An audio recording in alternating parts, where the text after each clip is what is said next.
Thanks for joining us on Connection today here on TKO 8 Television. Dennis King, Tabitha Odegaard, we appreciate you joining us each week as we have different organizations and people come into the studio here to talk about what's important around our broadcast area, and it should be important to you. It certainly is to us. How's everything going with you out at the fitness club? Excuse me. Sorry about that, guys. You kind of had that same stuff I guess everybody it's else? left over from my allergies that I had before, but no, I'm actually feeling a lot better. Well, good. Fitness club is going great, Good. Dennis, yeah. So everybody's staying fit at the fitness? I think they're trying to. At least the people that come out there. And make an effort? Yeah, exactly. Yeah. It's pretty much the same group of people who come, Right. so we don't have a lot of newbies or anything. And we're pretty much the only gym, well, maybe there's two other gyms, maybe. Not as in depth as what right, because we got classes and different all kinds personal of trainers and right. Okay. Yeah, So, even in a tanning salon inside, tanning and salon. what they have is there someone at there's a smoothie bar right, for protein shakes and stuff like that. So it's pretty full service, isn't it? It's the biggest in town for sure. That's good. The busiest, no doubt about it. The busiest, no doubt, yeah. Well, let's take a quick break. We'll be back in a moment. We've got really two people to talk about two separate things that are going on around the area, both very important and should be important to you. We'll be back on Connection.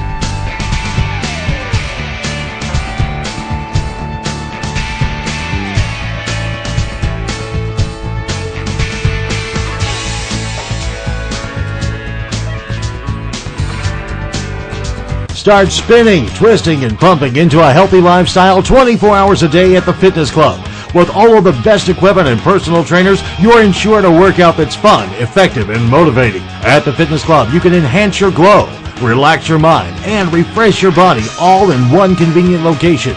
So what are you waiting for? Start spinning, twisting, and pumping your way into a new you today. Enhance your lifestyle and reach your goals at the fitness club, Highway 6265 North in Harrison. Dental Creations on the Square in Harrison is the go-to place for all your denture services. We know how to get good results.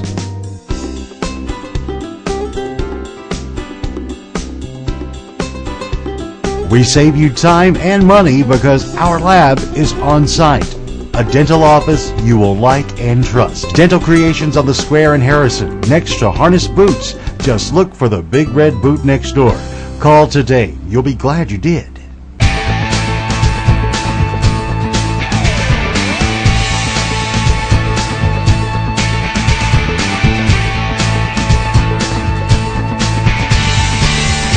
Back on Connection here on TKO 8 Television. Our first guest in the studio today, if I can speak, is Joe McIntyre. Joe, thank you so much for coming in. Thank you, Joe, so much. It's okay that you stutter, honey. I just coughed. That was the very first you asked me a question, and I had to cough. I couldn't get that out there quick enough, Joe. Thank you. It's been a while since you've been in the studio, and you sent us some information, and we're going to kind of talk about something today that she's going to get in more in depth, but the homeless situation is probably bigger than a lot of people realize. And the House of Hope, I guess people maybe have seen it in Harrison, been here for a little over a year, crossed down by Edwards Grocery there, and I guess it was the RSVP building at one time. It was. There. But so that's set up there. But let's talk about the bigger scale a little bit. I'm going to let you kind of get into the continuum stuff. Okay, well, many people in Harrison anyway are now familiar with the House of Hope, which opened in July of 2011 or 12. I'm sorry, 2012. But that project was started by what's known as a homeless continuum, and that would be the Hope Continuum, which covers Baxter, Boone, Marion, and Newton counties. Basically, what a continuum is it's a planning committee kind of think tank placed for cooperation of different agencies, organizations, 501c3s, or individuals who have some sort of stake in the homeless issue.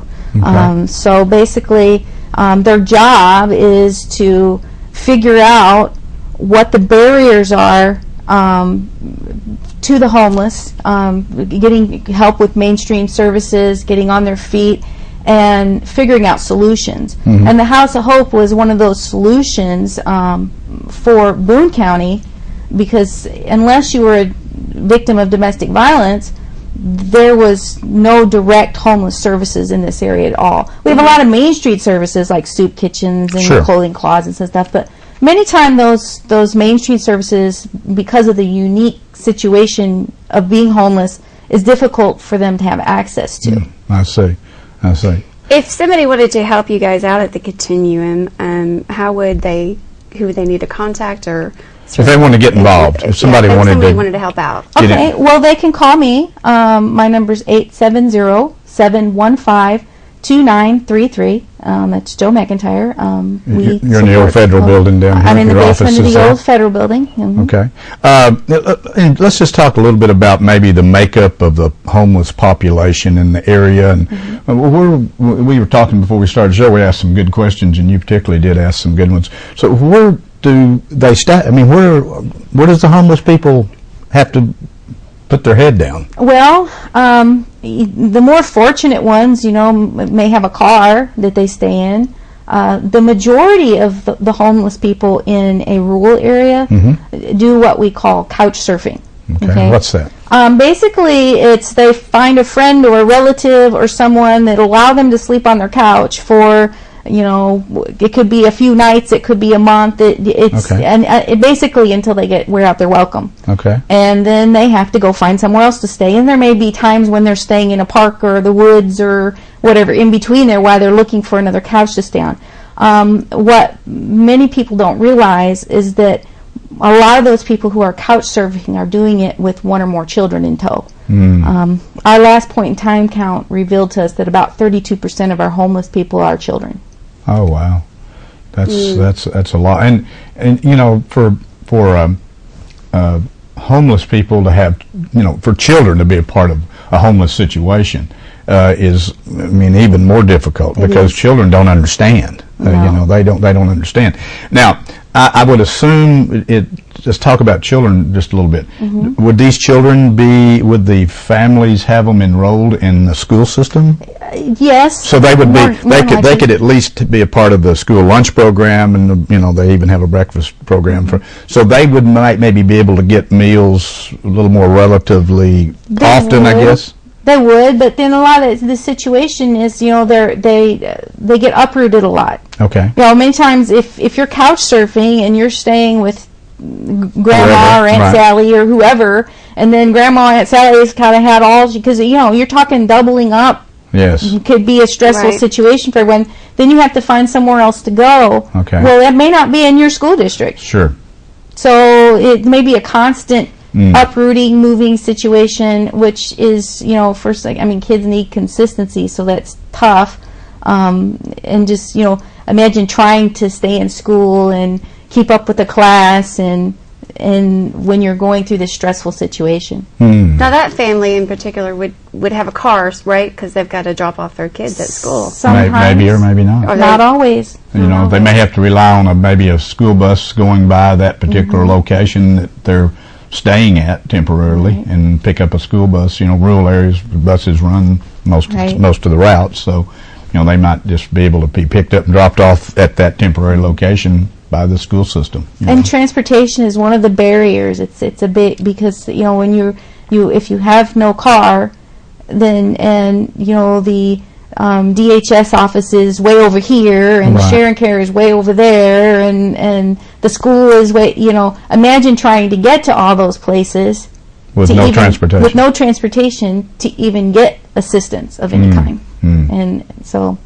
Where can these people go to help find them a job, or that kind of goes with back on their feet the assistance project. Let's kind of talk about assistance. Okay. Well, in our area, like I said, we have quite a few mainstream services, but we don't have a lot of direct homeless services. In Boone County, we have the sanctuary. So if you're a victim of domestic violence, you can get help there. And we have the homeless day shelter, the House of Hope, which was started, as I said earlier, by the Continuum to fill a gap. And the clients who come in there, they will come in and they'll be interviewed by a caseworker. Okay. And that caseworker tries to help. They sit down together and they try to figure out, okay, how did we get in this situation and what do we need to do to get back on our feet? Okay. And then the House of Hope will help them in any way they need to get on their feet. We have a van that runs, we spend like $800-900 a month on gas taking people to appointments. That's a really big need. They can take showers there. It gives them an address and a phone number, so that you can't get a job if you don't have an address or a phone number. Right. If they need, many times a homeless person lacks just a simple thing like identification. You can't get anything without identification, so we would help them get identification. Take them to where they need to get identification. Right, or we've sent away for birth certificates, help them, take them to the Social Security office. Many times they're eligible for like Social Security benefits and that kind of thing, and we help them navigate the systems. Medical assistance. Medical systems. Yes. We take them to appointments, help them navigate those systems. We provide phones, we provide computers so they can look for jobs, different kinds of training. Also, like substance abuse, yes, counseling, and that kind of thing is also provided. Anything that they need to get on their feet. How many people can the house hold? Well, it's not like a shelter where you can't spend the night there. It's just a day thing. So people kind of tend to come and go. As far as it's not going to be maxed out as far as building capacity. Now we always need volunteers because people are worn thin. Sometimes there's a lot more people than help available. If somebody wanted to volunteer, let's say let's just use Harrison as an example. We cover about 6 counties in our broadcast area, so we're covering the other counties. But if they wanted to volunteer or get involved, would they go to the House of Hope, or would they call you? Or well, if they want to specifically volunteer at the House of Hope, they could go to the House of Hope, or they could call me and I could connect them with the place where, if they're in Baxter County, there's a women's shelter and a men's shelter there, and a domestic violence shelter. If they're in Marion County, there's an outreach domestic violence shelter, and then I can connect them with whatever kind of depending on where they live that they want to assist with. Okay. And how bad is this problem? How many would you say are homeless? Well, it's very difficult to determine. I in the first year of operation, just that one homeless day shelter, the House of Hope in Harrison, they took in almost 400 clients. About 74% of those clients were homeless. The rest were in imminent danger of becoming homeless. Like lost a job, have an eviction notice, and just they don't know what to do. Wow. Well, more common than not. Yeah, probably it's like many things that you have in your community that you live in. Many times you don't realize the magnitude or the spectrum of what is going on. I mean, I didn't really know. I mean, I knew we had some issues, and I've lived through my lifetime in some major cities where you see the homeless sleeping under the bridges in boxes, and but in rural, it's a little different. It's not as obvious in rural area. You really don't see it. Still they're under bridges and they're in the woods. They're somewhere else. They're there. Yeah. They're there. The visibility is not there like you see in the cities. It is not, and you wouldn't. And many times you wouldn't even know. Right. I mean, they don't advertise. Especially if they have children. They don't, because they're afraid of DHS. They're losing their children if they, it's even more difficult for them to get help because they're afraid to ask. Right. And so you have to build that kind of trust level in order to help. And if we get a homeless family with children, we try to place them immediately somewhere. We try to find them someplace within 24 hours. Okay. And where would that place be? It can be different things. Sometimes it's a church that's willing to have some church members that's willing to put somebody up for a night or two. Of course, we get them on the list for housing, and they get priority if they're been homeless, and especially if they're homeless with the family. But that still takes a little bit of time.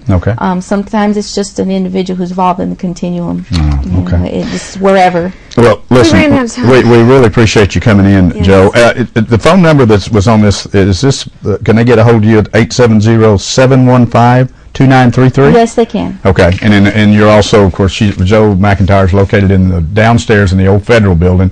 Or if you live in the Harrison area, Boone County, if you'd like to help out monetarily or any other way, go down to the House of Hope. It's right down by Edwards Grocery. It's the old RSVP building, and it says, it's got a nice sign in it. Joe, thank you for all your work in this and your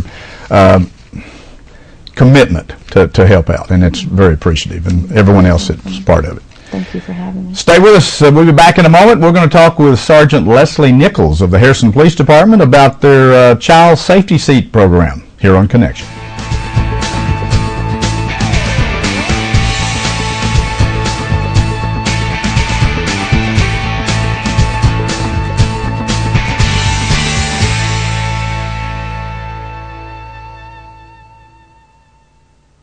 Harrison, Arkansas, a town where business is personal. A Health Mart town. Pharmacist Tara Wilmot owns her Health Mart pharmacy. Here, Tara offers free one-on-one prescription medication consultations, providing information to customers in a way that makes them feel comfortable, not confused. Expert knowledge, personal attention. It's what makes Tara a Health Mart pharmacist and Harrison a Health Mart town. Your town is a Health Mart town. So visit your locally owned Health Mart today. No one does a better job at keeping your wheels rolling like Joe Honeycutt and the staff at Tire World in Harrison. Tire World not only offers the best brands and tires such as Michelin and BF Goodrich, they also have a complete service department. From wheel alignments and brakes to shocks and struts, Tire World will keep you on the road safely. From large commercial tires to lawn tractors, Tire World will keep you rolling. Plus, Tire World features a large selection of rims and wheels in stock for almost every make and model car, truck, or SUV, with special orders available. With quality you can count on, stop in to Tire World in Harrison.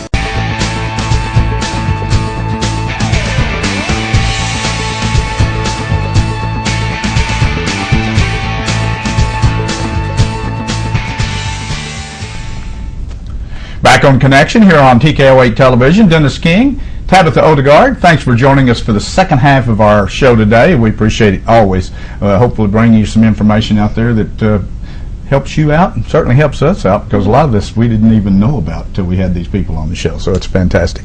In the studio, Sergeant Leslie Nichols and Mandy Biskey. Did I get that close? Close enough. Yeah. Do it again. Bishki. Biskey. Okay, yeah. I'm sorry. That's okay. That's a kind of a little tough It's name. different, You don't yeah. get anybody that mispronounces you. Never. No. So you'll forgive me that I'm not the first one. Exactly. Well, Mandy, thank you for coming in. Mandy is actually with the Junior Auxiliary. And of course, Sergeant Leslie Nichols is with the Harrison Police Department, and we appreciate both of you.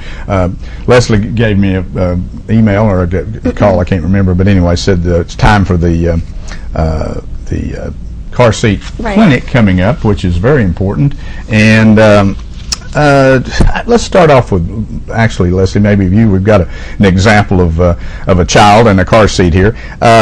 How does someone pick the right car seat for a child? And just before we start on that, I know through the years, I probably 15 years ago or 20 years ago, everybody just bought a car seat. Nobody really, if you had a car seat, you had a car seat, right? Right. Those standards and safety standards have certainly changed through the years. Correct. Is that correct? So right. How would you? Well, the child protection seat law actually applies to all children under the age of 15. Okay. Okay. Particularly with a child safety seat, a child needs to be in some type of child restraint system from the age of 6 or 60 pounds. But the longer that you can keep them in some type of system, the better off they're going to be. Okay. Okay. We know that traffic crashes are the leading cause of death for kids ages 14 and younger. Really? Correct. So a child safety seat can be chosen, based on your needs. Okay. If you have an infant, you may choose to get an infant seat. This is a convertible seat, which ideally will take a child from birth all the way up to 40 pounds. So, now, do these cars? Excuse me for my ignorance here, but these car seats, do you turn them around? Yes. They don't face seat. forward, right? Right. They face to the back of the car. Right. This is a seat that can go either way. Oh, it can. Okay. A child that is rear facing needs to be rear facing until a year old or 25 pounds. Okay. The new standards are coming out that a child should be rear facing until age 2. There's no law on that. That's just a standard that's coming out, and it's a recommendation, because what a car seat does is it prevents ejection. It holds the strongest part of that child's body. It helps them ride down the crash, and it protects their neck or their head and their spinal cord. Right, by facing it toward the back of the vehicle. Okay. Correct. Okay. So, car seats do many things. I know that, sometimes people are looking for convenience. It's got the handle so I can carry it into a store, or the child's sleeping, I don't have to wake up a sleeping child. But really, somebody should shop for a seat that will best suit their needs, that they are going to use correctly every single time. And a person can get a seat, for $50 or less, or the price goes up from there. Okay. They've all got to meet the same federal safety standards. What about reusing a car seat? Yeah. Okay, that's a good question. Car seats have an expiration on them, typically 6 years. Oh. So if somebody is going to get a secondhand car seat, a few things that they should ask a question about is all the parts there.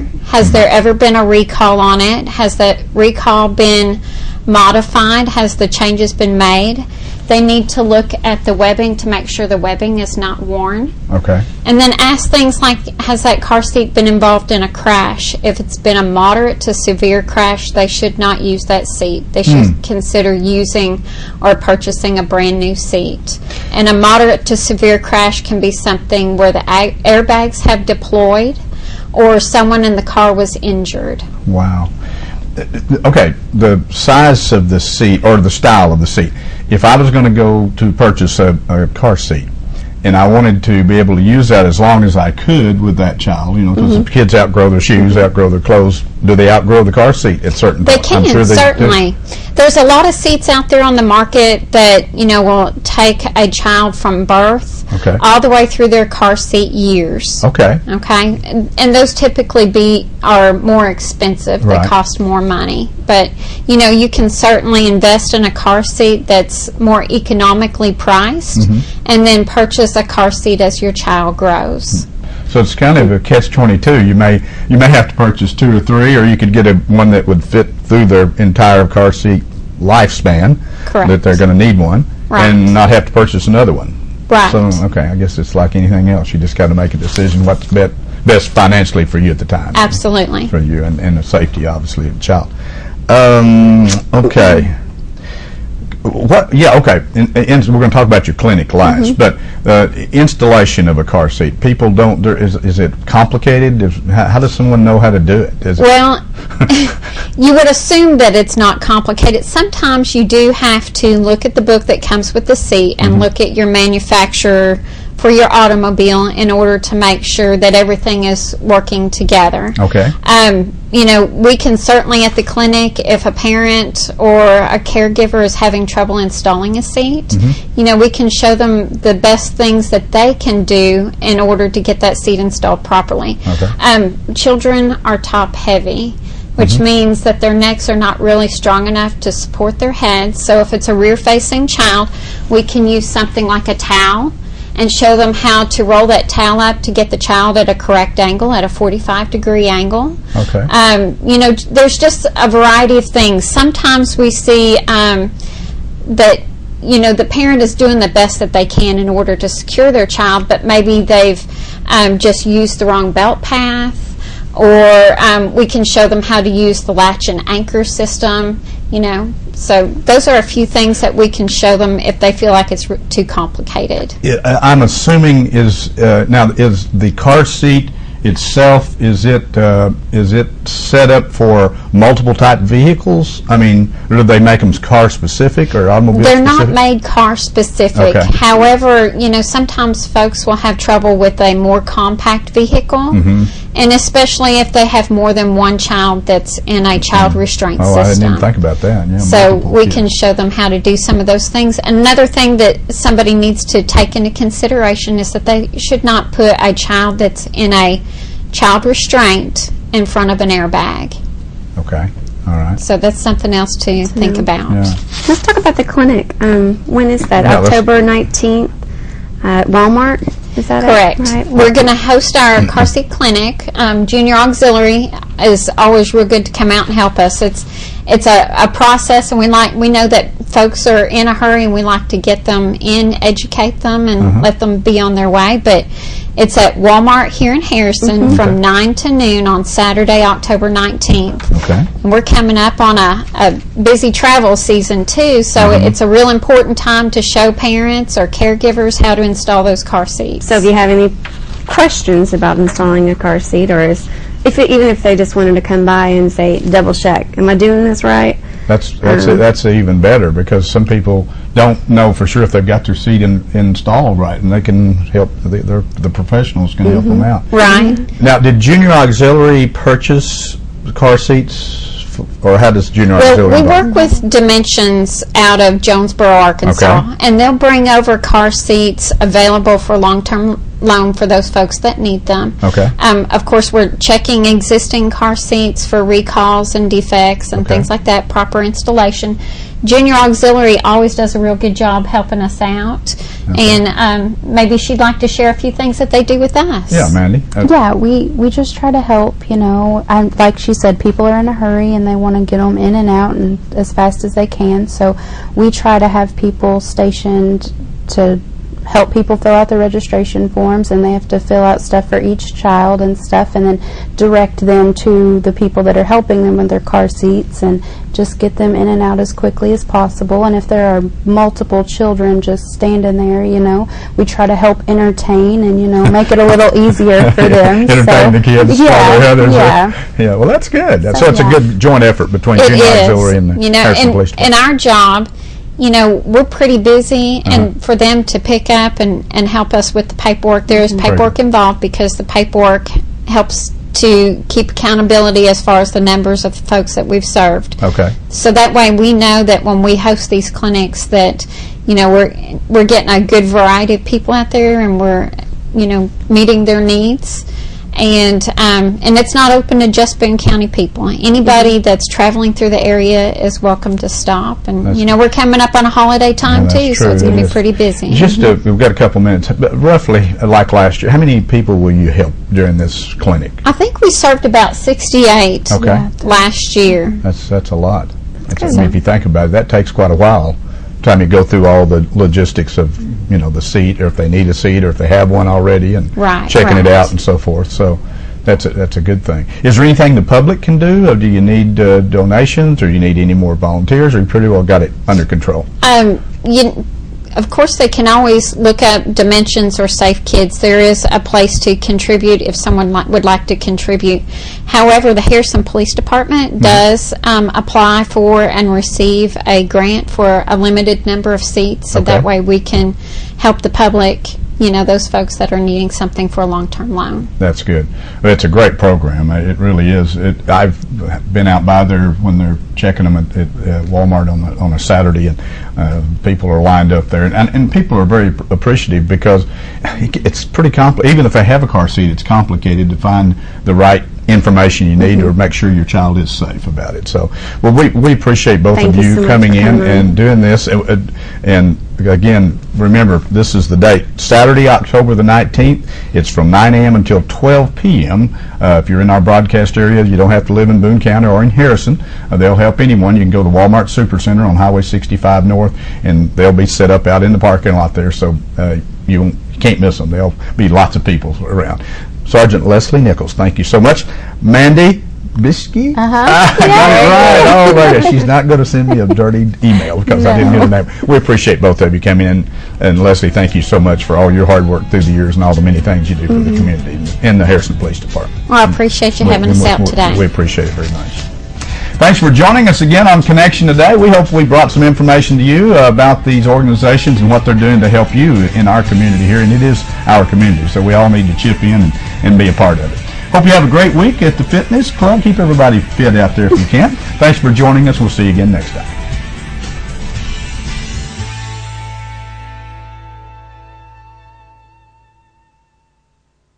If you're looking for a pharmacy, you want one that cares about and will listen to your needs. Hi, this is Mike Richardson from Sullivan Pharmacy, and your satisfaction is our main goal. We offer fast, friendly service and have a convenient drive-up window. Do you need a pharmacy? Just call us at 741-2119 and we'll do the rest. New to the area or just new to us? Call 741-2119. We even have a website where you can order refills. Visit sullivanpharmacy.biz. That's sullivanpharmacy.biz.